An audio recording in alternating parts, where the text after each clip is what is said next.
ఓకేనా? Okay sir. Bharatiya Janata Party Kakinada నగరంలో 25వ డివిజన్లో జిల్లా ప్రధాన కార్యదర్శి కుక్కిలిగడ్డి గంగరాజు ఈ ప్రాంత డెవలప్మెంట్ కోసం కార్యాలయం ప్రారంభించడం జరిగింది. ఈరోజు డాక్టర్ శ్యామ్ ప్రసాద్ ముఖర్జీ గారి జయంతి సందర్భంగా పార్టీ నాయకులందరూ కూడా పెద్దలందరూ కూడా విచ్చేసి ఈ యొక్క కార్యక్రమంలో పాల్గొనడమే కాకుండా ఆఫీసును సందర్శించడం, ఇక్కడ ఉండేటటువంటి స్థానిక పెద్దలు మహిళలు అందరినీ కూడా పరిచయం చేసుకోవడం జరిగింది. ఈ సందర్భంగా భారతీయ జనతా పార్టీ వచ్చేటటువంటి స్థానిక ఎన్నికల నాటికి ఒక శక్తిగా పెరిగి 25వ డివిజన్లో గంగరాజు గారు ఏ విధంగా విజయం సాధించాలని కోరుకుంటున్నామో కాకినాడ నగరంలో మన పెద్దలు గడి సత్యనారాయణ గారు చెప్పారు.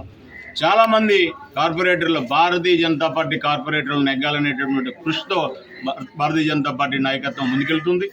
మొన్న జరిగినటువంటి ఎన్నికల్లో మనందరం చూసాం. భారతీయ జనతా పార్టీ కూటమి, పవన్ కళ్యాణ్ గారు, చంద్రబాబు నాయుడు గారు, భారతీయ జనతా పార్టీ కూటమి నేను పార్లమెంట్లో మోడీ గారు చెప్పారు, ఆంధ్రప్రదేశ్లో ఎన్డీఎస్ సీప్ అని చెప్పి.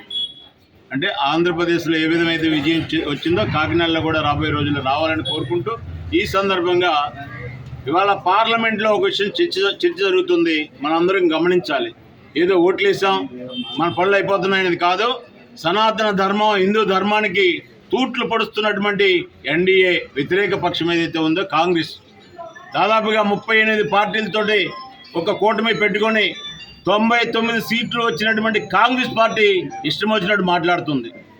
ప్రజలారా, హిందువులారా, ఈ సనాతన ధర్మాన్ని గౌరవించే వ్యక్తులారా, కాంగ్రెస్ పార్టీకి బుద్ధి చెప్పండి. ఏం చెప్తున్నాడు రాహుల్ గాంధీ పార్లమెంట్లో మీరు ఆలోచించండి. ఏదైతే ఎన్నికల ముందు నేను హిందువుని, నేను బ్రాహ్మణ్ణి, నాకు ఓట్లు వేయండి అని చెప్పి బ్రాహ్మణ వేషాలు వేసి గుళ్ళోకి వెళ్ళి పూజలు చేసి హిందువుల ఓట్లతో నెగ్గిన రాహుల్ గాంధీ ఇవాళ పార్లమెంట్లో మన యొక్క శివుడి యొక్క బొమ్మ పట్టుకొని హిందువులు అందరూ కూడా తీవ్రవాదులు అంటారు, ఉగ్రవాదులు అంటారు.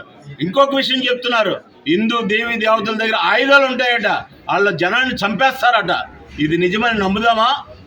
ఇది నిజమని చూద్దామా?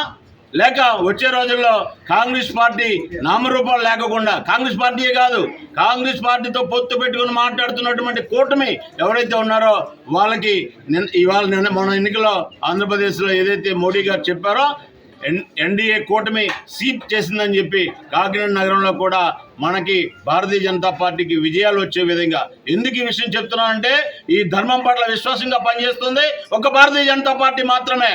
ఇది ధైర్యంగా చెప్తున్నాను. ఎవరైనా కాదంటే ఓపెన్ డిస్కస్ ఛాలెంజ్. ఎవరైతే కాంగ్రెస్ పార్టీకి కానీ బీజేపీకి కానీ వ్యతిరేకంగా ఓట్లు వేసే వాళ్ళందరూ కూడా నిజమైన విశ్వాసం కలిగిన హిందువులు ఎవరైతే ఉన్నారో వారు బీజేపీని గౌరవించవలసిన అవసరం ఉంది. బీజేపీకి కాకుండా ఓట్లు వేసే వాళ్ళందరూ కూడా ఆలోచన చేసుకోవాల్సిన అవసరం ఉంది. ఖచ్చితంగా కాంగ్రెస్ పార్టీలో ఉన్నటువంటి లేదా బీజేపీకి వ్యతిరేకంగా ఉన్న పార్టీలో ఉన్నటువంటి హిందువులందరూ కూడా ఆ పార్టీలకు రాజీనామా చేయాలి, ఆ పార్టీ మీద క్షమాపణ చెప్పాలని చెప్పి ఒత్తిడి తీసుకురావాలని చెప్పి కూడా ఈ సందర్భంగా కోరుతున్నాను.